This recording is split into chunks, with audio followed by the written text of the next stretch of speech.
Alright, hey guys, what's going on? I'm going to show you how to play the track 3 on my first album, Sometimes All the Time.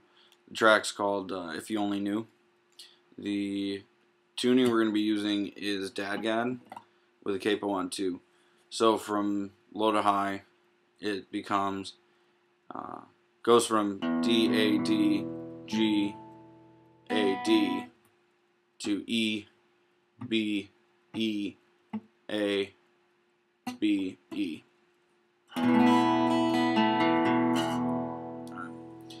So the beginning part of the song is really nice and simple. This whole thing is pretty simple. There's not a lot of movement around. It's just kind of moving patterns around to get decent sounds going. So it's the pointer, hammer on with your pointer on the G string to the 4th fret with the B string ringing out the whole time.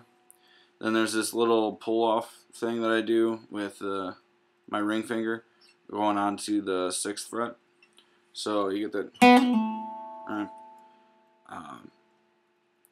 So then the next part, the next figure, which is really the figure that kind of goes through the whole song, is your ring finger on the G string will be 2 frets higher than your pointer finger on the B string, with the E string ringing out. This is kind of the figure that'll be used throughout the whole thing. So for this first part, though, you'll want your ring finger on the 6th fret of the G and your pointer on the 4th of the B, going up to 8 and 6. And then eventually you'll start the next section, and really the home base of the whole rest of the song at 9 and 7 with the E ringing out. So this is the intro.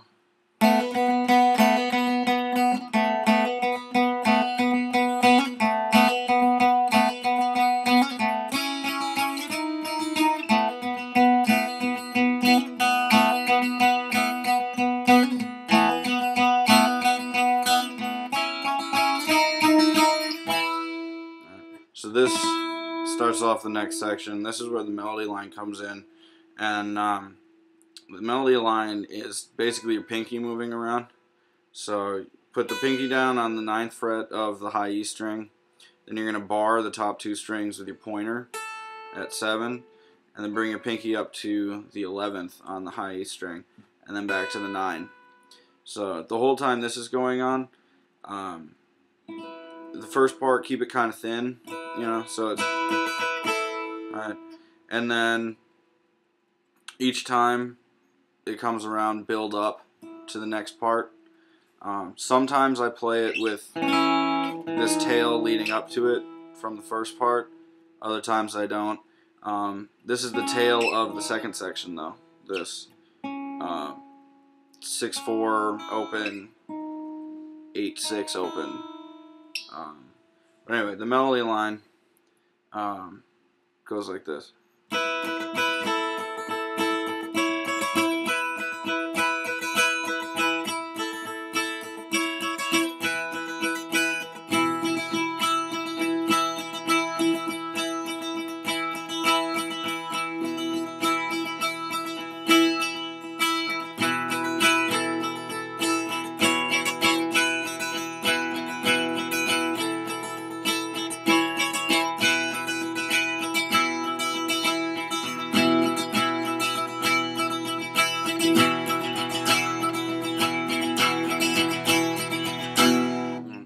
So then you move that figure into the kind of chorus part of the song, where your ring finger will be on 13 of the G string and 11 of the B, again with the high E string ringing out.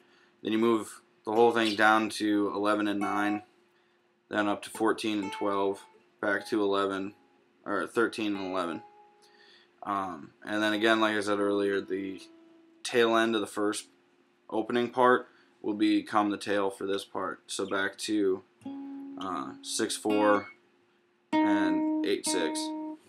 So it goes like this.